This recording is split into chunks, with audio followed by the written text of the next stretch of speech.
ሰንዬ የሄኖክና የሃና ግንኙነት ምንም ደስ አላላትም። ያው ወዳዋለች ብዬ ነው ማስበው ሄኖክን። እሱም ይወዳታል፣ ግን ደግሞ በተፈጥሮ ቀልቃላ ነው ልጁ። ሲፈጥሮ ቀልቃላ ነው፣ እሷም ትጠፈጥፈዋለች። አሁን ግን ወደ መግባባቱ እየገቡ ነው። እንደምንም ብሎ ወደ ቤቷ መሄድ ፈልጓል። እቃ አለኝ ሲላት እሷም እኔ ሰጥካለሁ አመጣልካለሁ ብትለው አይ ሄጄ ወስጄ መስራት አለብኝ ብሎ እንደምንም ማሳመኗት ወደ ቤቷ ይዛው እንድትሄድ አድርጓል። ጽናት በትንሿ በጣም እየተናደደችባት ነው። አንደኛ ደግሞ እየዋሸቻት እንደሆነ ተሰምቷታል። ግን ያው እየዋሸቻት ነገር ቢኖር ጽናት ከዛ ከካንትና ጓደኛ ጋር ከኪራ ጓደኛ ጋር ያላት ቀረቤታ እንጂ በትምህርቷ ግን እንደማትቀልድ ታውቃለች። ግን ጓደኛዋ ያቺ ክፉ ጓደኛ አለች ቀጫጫዋ፣ እሷ መታ ያልሆነ ነገር ትምህርትም እንደማትከታተል ለእሷ ያሰበች አስመስላ ለጽናት አቃጥራባታለች። እና ጽናትም ያ ነገር እውነት መስሏት በጣም በኃይለ ቃል እየተናገረቻት ነው ያለችው። ትንሿ ምን ነው ዛሬ ግሬን በሰበረው ብላ በጣም ከፍቷታል። ወይ ጉድ! እነ ናቲ ደግሞ ሰላይ ሆነዋል።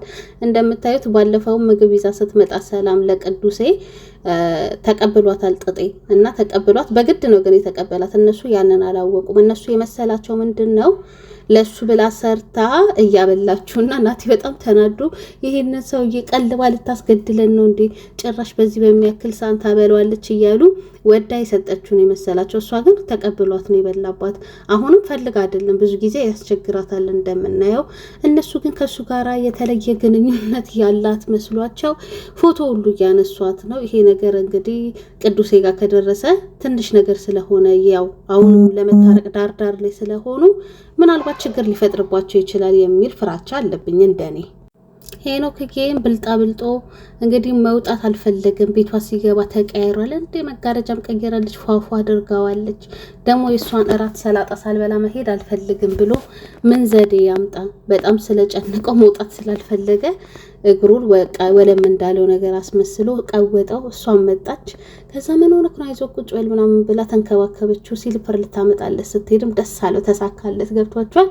ያው በቃ ሂድም አትለውም። ጨካኝም አይደለችም እኮ ያው ኃይለኛ ናት፣ ትናገራለች፣ ማንንም ማፈራም ትጠፈጥፈዋለች እንጂ ልቧ የዋህ እንደሆነ ገብቶታል እሱም።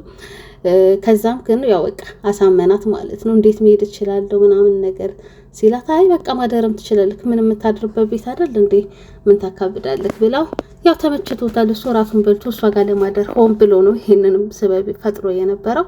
ተሳክቶለታል። ሄኒ ቅዱሴና ሰላም ለመታረቅ ዳርዳር እያሉ ነው። ሁለቱም ጋር ፍቅር እንዳለ ያስታውቃል። ግን አደገኛ ነገር ሆኖ የታየኝ ይዘውት የመጡት ነገር ካሳዩት ለቅዱስ ትንሽ ነገር ስለሆነ የሚበቃው ምናልባት ችግር ሊፈጥርባቸው ይችላል። ምክንያቱም ሊናዬ አንስታታለች ፎቶ ከጥጤ ጋር ቆማ ስታወራ ምናምንና ያ ነገር ችግር ባይፈጥርና አንድ ላይ ቢሆኑ በጣም ደስ ይለኝ ነበረ። እስቲ እናየዋለን። እንግዲህ እነዚህ አቃጣሪዎች ካላቃጠሩ አብረው ሊሆኑ ይችላሉ። በባለፈው ክፍል እንዳያችሁት ሰንዬ የሚከተላት ሰው እንዳለ ስለተሰማት በጣም ፈርታለች። አሁን ላይ ራሱ መተኛት አልቻለችም። ከዛ በቃ አትፍሪ፣ እኔ ያለው እኔን አልፎ ማንንም አይነካሽም እያለ ጆከርም እያጽናናት ነው ያለው። እሷ ግን በጣም ፈርታለች። ከዛም እሱም እንግዲህ ሳያስበው እኔ ላይ የደረሰው ቢደርስብሽ ምን ልትሆኚ ነበር ሲላት ምንድነው ምናምን ካልነገርከኝ ብላ ስታፋጥጠው ያው ከሷ በፊት እያስፈራሩት እንደነበረ፣ ምክንያቱም ለሰኒ የሆነ ነገር ስጣት እሱን ካላደረግ ብለው እያስፈራሩት ስለነበረ ያንን ስላላደረገ እየተከታተሉት እንደሆነ ይነግራታል። ያው የዋሰ ፍራቻ ነው የጨመረባት። እሱ እንዳትፈራ ብሎ ነበረ ያልነገራት። በዚህ አላበቃም። ደግሞ ማን እንደሆነ ግን እስካሁን ማወቅ አልቻሉም። በር ሲንኳኳ ሰንዬ እየሮጠች ሄዳ ልትከፍት ስትል ከስር በኩል ፖስታ ይላክላታል። እሱንም በምታየው ሰዓት በጣም የሚያስፈራ ነገር ነበር የተጻፈው። ያረጋችሁትን ነገር እናውቃለን፣ አንለቃችሁም በቅርቡ ተብለዋል። ያ ደግሞ ያው የስፒድ ነገር አለ አይደለ? የሰሩት ነገር እሱ ስላለ በጣም ፈርተዋል። በቃ የሆነ ሰው እንደዛ ሲያደርጉ እንዳያቸው ገብቷቸዋል። በጣም ፈርተዋል። እሱ ግን አይዞሽ እኔ ራሴን አሳልፌ እሰጣለሁ፣ መታሰርም ካለብኝ እኔ እታሰራለሁ እያላት ነው። እሷ ግን እንዴ ለምን አንተ ብቻ እኔም ተጠያቂ ነኝ፣ በሰዓቱ አብሬክ ነበርኩኝ ብላ ያው ብቻ ያሳዝናል ያሉበት ነገር። የሆነ ሰው በጣም እያስፈራራቸው ነው። እያስፈራራቸው ብቻ ሳይሆን እየተከታተላቸውም ነው ያለው። ናሆምዬ እንግዲህ እንደገና አስገብታት እቺ ሀዊ የምትባል ልጅ ሌላ ነገር እያሰበች ነው ያለችው። መልሶ ማስገባት አልነበረበትም። በነገራችን ላይ አንድ የተጣልታችሁ ከቤታችሁ ያባረራችሁትን ሰው በውጪ ሆኖ መርዳት ይሻላል እንጂ እንደገና ማስገባት ፈተና ነው እና በጣም ከባድ ነው። ከዚህ በኋላ ላትመለስ ትችላለች። ግን ያው እናቷም ስላሉ የምሩ ትንሽ እየተከታተሏት ነው። እሳቸው በሀዊ ደስተኛ አይደሉም። ናሆም ግን በቃ በጣም ጥፋት ያጠፋው እሷን በመመለሱ ነበረ። በውጭ ቢረዳት ይሻለው ነበረ። ከባድ ነገር ነው። አሁንም ቲቪቷ በጣም እንዳለ ነው። እንግዲህ ተነስተሽ እንኳን ምግብ ስሪላት ሚላት በጭቅጭቅ በምናምን ሆኗል።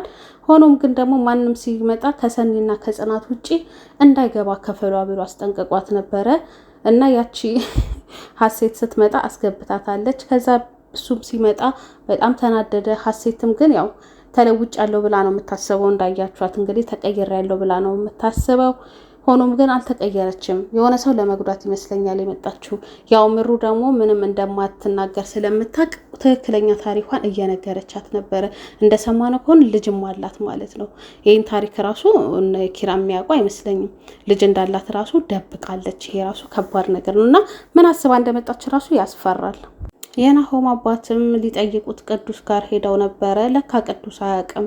ስለ ምሩ ሲጠይቅ ልጇን እንዳጣች ብቻ ነበረ የሚያውቀው። ከዛ በኋላ ግን በቃ ወድቃ እንደዚህ ፓራላይዝድ እንደሆነች ምናምን አያውቅም ነበረ። ነግረውታል። ሊጠይቁት ሄደው ማለት ነው። በጣም አዝኗል። እንግዲህ ፈጣሪ ያመጣው ነው ምን ይደረጋል እያሉ ነው። የምሩ አባትም ያሳዝናሉ። በጣም ነበር የሚወዷት እሳቸው ከልባቸው ማለት ነው። ትንሽ እናትየው ነበሩ እንጂ ግን እናቱም ቢሆን አሁን ላይ በተስተካከሉ በተለወጡ ሰዓት ነው ምሩዬ እንደዚህ ያጋጠማት።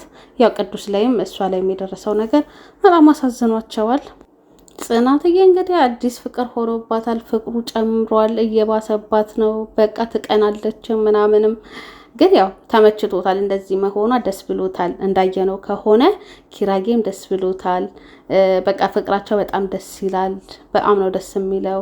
እንደውም በቃ ቆማ ትክዘዋለችበት ሰዓት ሊና መጣች እና ምን ነው ጽናትዬ ስትላት፣ አይ እኔ ሊና አንድ ነገር ልጠይቅሻል። ጠይቂኝ፣ ምን ችግር አለው? ያው ወሬኛ አይደለች፣ ጠይቂኝ ስትላት ከዛ ፍቅር እንደገና ሲያገረሽ ምን ያደርጋል ስትላት፣ ያው እንዳንቺ ነዋ ፍዝዝ ድንግዝ ያደርጋል። በእኔ ቡናውን እናፍላ ሞቅ ሞቅ እናድርገው ብላ ከትካዜ አስወጥታታለች። ምክንያቱም በየደቂቃው እየናፈቀኝ ነው እያለች ነው።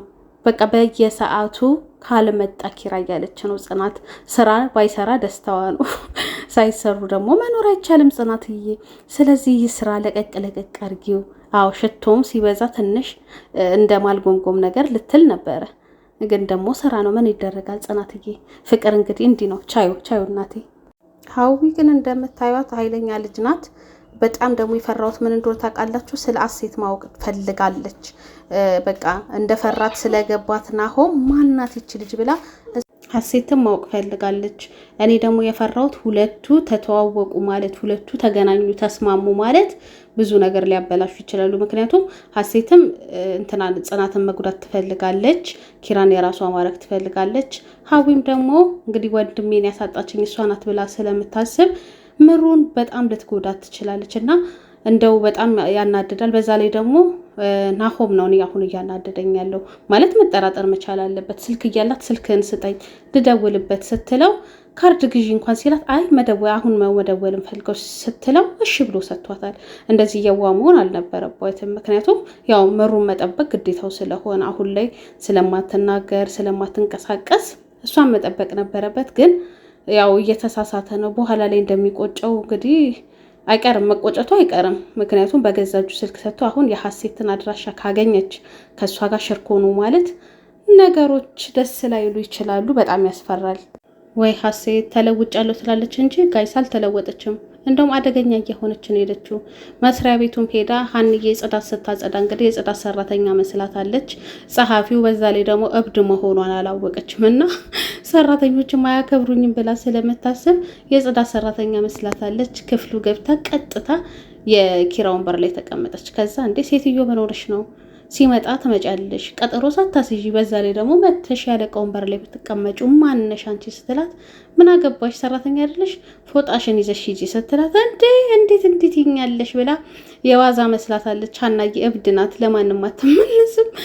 ከዛ አንድ ሁለት ሲባባሉ ውጪም ስትላት እንዳስፈራርሻለሁ እያለች እንግዲህ የምታስፈራራት ነገር አለ። ከዛም በቃ ተያይዘው ሊደባደቡ ሲሉ ልታጋጫት ስትል ሀንቾዬ ኪራ ደርሶ እንግዲህ ገላግሏቸዋል። ለዛሬ እንግዲህ ገላግሏቸዋል። ሌላ ጊዜ ግን ካገኘሻት እንዳለቀት አንዬ በተቻለሽ አቅም ቀጥቅጪላቸው። ያው ጽናትም እንደዚህ ተደባዳቢ ስላልሆነች ከአንቺ ጋር መገናኘቷ ጥሩ ነው። በሚቀጥለው ሳምንት እንግዲህ ምን እንደሚመጣ እናያለን። እስካሁን አብረን ስለሆነን አመሰግናለሁ። ሰላማችሁ ብዝት ይበሉልኝ። ባይ ባይ።